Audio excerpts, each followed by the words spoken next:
புனித இன்னாசியாருடைய திருவிழாவை முன்னிட்டு ஒவ்வொரு ஆண்டும் பெஸ்கி வளாகத்தில் உள்ள இயேசு சபை தந்தையர்களும் அருள் சகோதரர்களும் அனுமந்தராயன் கோட்டைக்கு திருப்பயணமாக வந்து இறை அருளையும் இறை அனுபவத்தையும் பல ஆண்டுகளாக பெற்றுச் செல்கின்ற கொண்டிருக்கின்றார்கள். இன்னாசியார் பிறந்து வளர்ந்த லோயலா கோட்டைக்கு போக முடியாவிட்டாலும் அவர் பாதுகாவில் உள்ள அனுமந்தராயம் கோட்டைக்கு நாங்கள் அனைவரும் ஒன்றாக வந்திருப்பது எங்களுக்கு பெரும் மகிழ்ச்சியை தருகின்றது. இந்த நாட்களில் ஏறக்குறைய எல்லா இயேசு சபையினரும் ஒரு திருப்பயணமாக தனது வீட்டிற்கு அருகில் உள்ள திருத்தலத்திற்கோ அல்லது இன்னாசியாருடைய ஆலயத்திற்கோ செல்வார்கள். இந்த திருப்பயணமாக மேற்கொள்வது என்பது புனித இன்னாசியாருடைய வாழ்வில் ஒரு முக்கிய இடம் கிடைக்கின்றது. எனவே இந்த நாளில் இன்னாசியார் ஒரு திருப்பயணியாக எப்படி வாழ்ந்தார், நம்ம அனைவருக்கும் எப்படி வாழ்ந்து காட்டினார் என்பதை பற்றி உங்களோடு இணைந்து சிந்திக்க நான் ஆசைப்படுகின்றேன். ஒரு நபர் அமெரிக்காவில் இருந்து சீனா செல்வதற்காக முடிவெடுக்கின்றார். சுற்றுப்பயணமாக 1 மாதம் செல்வதற்காக முடிவெடுக்கின்றார். அவ்வாறு அவர் தயாரித்து கொண்டிருக்கின்ற பொழுது அவருடைய நண்பர்கள் சொல்கின்றார்கள், நீ சீனாவிற்கு எங்கு சென்றாலும் அங்கே ஒரு ஆசிரமம் இருக்கின்றது, அந்த ஆசிரமத்தில் ஒரு புத்த துறவி இருக்கின்றார், அவரை சந்திக்காமல் வந்தால் உன்னுடைய இந்த பயணம் முழுமை பெறாது என்று அவருக்கு அறிவுரை சொல்லி அனுப்பிவிடுகின்றார்கள்.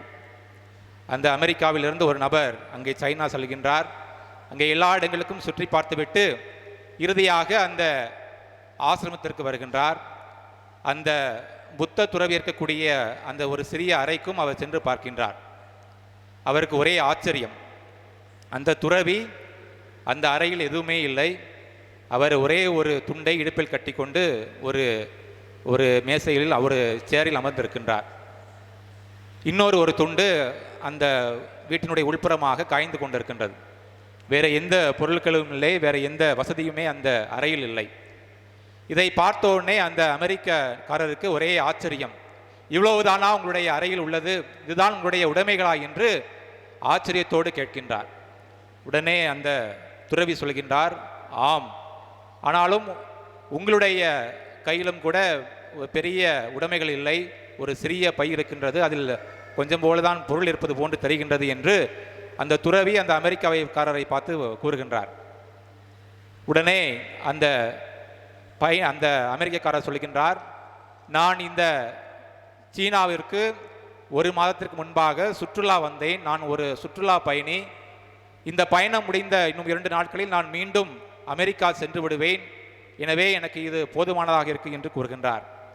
இதை கேட்டவுடனே அந்த துறவி கூறுகின்றார், நானும் இந்த உலகிற்கு ஒரு பயணியாக வந்தேன், ஒரு சில ஆண்டுகளுக்கு முன்பாக நான் இங்கே பிறந்து வளர்ந்தேன், இன்னும் சில நாட்களுக்கு பிறகு நான் இந்த இடத்தை விட்டு போகிவிடுவேன் என்று தான் ஒரு பயணி என்பதை அவருக்கு நினைவூட்டுகின்றார்.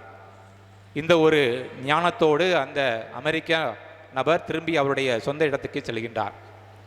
இறை இயேசுவில் பிரியமானவர்களே, பற்று அற்ற ஒரு பயணியாக இன்னாசியார் தான் வாழ்ந்த காலத்தில் வாழ்ந்து காட்டினார் என்பதை சொன்னால் மிகையாகாது. பொதுவாக எல்லோரும் திருப்பயணம் மேற்கொள்வோம். தன்னுடைய நினைத்த காரியங்கள் நிறைவேற வேண்டும், அல்லது தான் குடும்பத்தில் அமைதி வேண்டும், குடும்பம் வளர வேண்டும் என்று பல்வேறு கருத்துக்களோடு ஒரு திருத்தலத்திற்கு நாம் பயணம் மேற்கொள்வோம். அது ஒரு குறிப்பிட்ட காலம் மட்டும்தான். இந்த பயணம் என்பது எல்லா மதங்களுக்கும் பொதுவான ஒன்றாக இருக்கின்றது. அடுத்த மாதம் நிறைய பேர் இங்கே இருந்து கூட வேளாங்கண்ணிக்கு கால்நடையாக திருப்பயணம் மேற்கொள்வார்கள். நிறைய இந்து மக்கள் சபரிமலைக்கு பாத யாத்திரை செல்கின்றார்கள். அதே போல இஸ்லாமிய மக்கள் மெக்காவுக்கு திருப்பயணம் செல்கின்றார்கள். இந்த திருப்பயணம் என்பது எல்லா மதங்களுக்கும் ஒரு பொதுவான ஒன்றாக, ஒரு பொதுவான ஒரு பக்தி முயற்சியாக இருந்து வருகின்றது. புனித இன்னாசியாரும் இப்படிப்பட்ட ஒரு முயற்சியில்தான் இந்த திருப்பயணி என்பதை முதலில் அணுகினார். அவர் எருசலேமிற்கு திருப்பயணமாக செல்ல வேண்டும், அங்கே தனது வாழ்வை கழிக்க வேண்டும் என்ற ஒரு குறிக்கோளோடு தான் இருந்தார். ஆனால் பிற்காலத்தில் அவர் தன்னுடைய வாழ்வை பார்க்கின்ற பொழுது எல்லா அனுபவங்களையும் அலசி பார்த்த பின்பு அவர் இந்த வாழ்க்கையே ஒரு திருப்பயணமாக பார்க்கின்றார். இந்த திருப்பயணத்தில், இந்த வாழ்க்கை என்ற திருப்பயணத்தில் தான் ஒரு திருப்பயணி என்பதையும் அவர் உணர்கின்றார். அதனால்தான் தான் எழுதிய சுயசரிதை என்ற புத்தகத்தில் ஏறக்குறை 80 முறை தன்னை ஒரு புனிதராக அல்லது ஒரு தன்னுடைய பெயர் தாங்கிய ஒரு நபராக அல்லாமல் தன்னை ஒரு திருப்பயணி என்று அடையாளப்படுத்திக் கொள்கின்றார். அப்படிப்பட்ட ஒரு வாழ்க்கையை தான் அவர் வாழ்ந்தார் என்று நாம் பார்க்கின்றோம். அப்படிப்பட்ட ஒரு வாழ்க்கையை தான் இயேசு சபையினரும் வாழ அவர் அழைக்கின்றார். அவரோடு உடன் பயணித்த இயேசு சபை தந்தை ஜெரோம் நடால் சொல்வார், the road is our home என்று சொல்வார். கண்ணதாசன் வரிகள் சொல்ல வேண்டும் என்றால், தெய்வம் தந்த வீடு வீதி இருக்கு என்று சொல்லலாம்.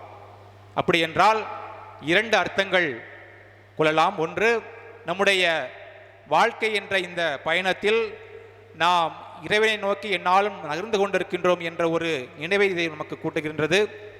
மேலும் இயேசுவியாளர்களுக்கு அவர்கள் எப்பொழுதும் ஒரு பணியை நோக்கி நகர்ந்து கொண்டிருக்கின்றார்கள் என்ற ஒரு நினைவையும் இந்த ஒரு செய்தி நமக்கு கூறுகின்றது. வழக்கமாக சாதாரண ஒரு பயணம் என்றால் அதற்கு இலக்கு இருக்கும். நாம் எந்த ஊருக்கு போக வேண்டும் என்ற ஒரு இலக்கு இருக்கும். அதே போல இந்த திருப்பயணியாக இன்னாசியாருக்கும் ஒரு இலக்கு இருந்தது. அதை தனது ஆன்மீக பயிற்சிகள் புத்தகத்தில் அவர் குறிப்பிடுகின்றார். அது என்னவென்றால், இறைவனை போற்றவும் ஆராதிக்கவும் அவருக்கு பணி செய்வதுமே இந்த திருப்பயணத்தினுடைய நோக்கம் என்று அவர் கூறுகின்றார்.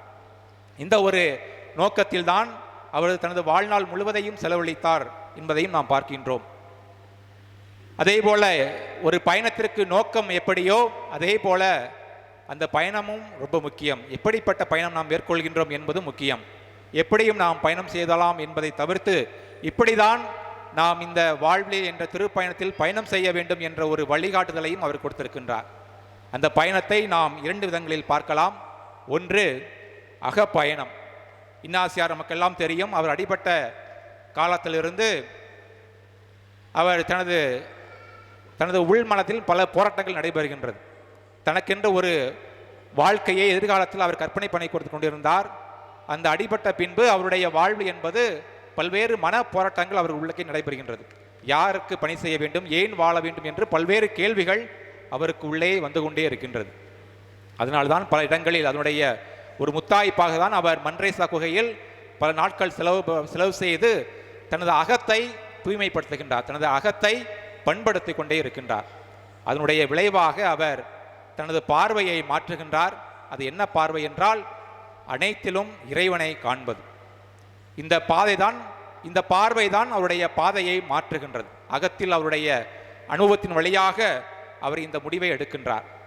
அன்புக்குரியவர்களே, இன்று நாம் அனைவரும் தூக்கி எறியக்கூடிய பண்பாட்டில் வளர்ந்து கொண்டிருக்கின்றோம்.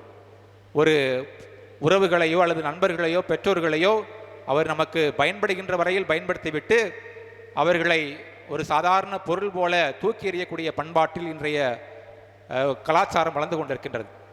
அப்படிப்பட்ட சூழ்நிலையில் இன்னாசியார் காட்டுகின்ற அனைத்திலும் இறைவனை காணக்கூடிய ஒரு ஆன்மீகம் என்பது நமக்கு இன்று தேவைப்படுகின்றது. அதனால்தான் நாம் நம்முடைய இந்த ஆன்மீகம் என்பது பிறரை உயர்வாக, பிறரை இறைவனிடத்தில் வைத்து பார்க்கக்கூடிய ஒரு ஆன்மீகம்.